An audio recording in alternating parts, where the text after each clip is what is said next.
Ang araw mga ka-pensioner, kamusta po?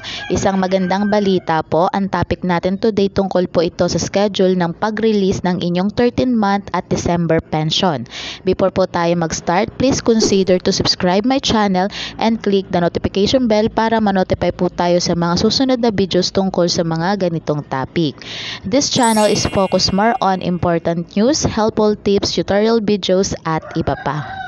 Narito ang schedule ng pag-release ng inyong 13-month at December pension.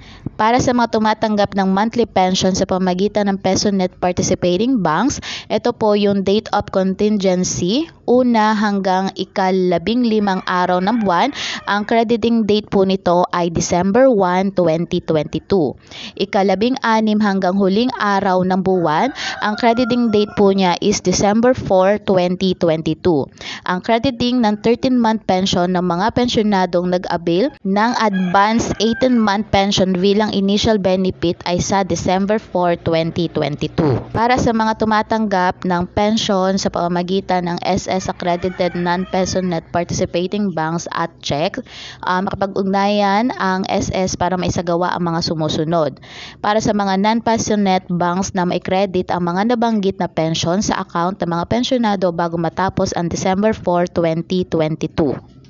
Para sa Philippine Postal Corporation na mapabilis ang pagpapadala ng tseke sa home address ng bawat pensyonado batay sa record ng SSS.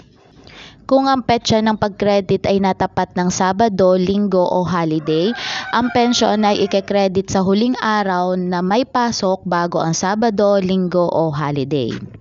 Thanks for watching. Don't forget to subscribe my channel and click the notification bell para sa susunod na meron tayong ganitong topic ay updated po tayo. See you all guys on my next video. Bye!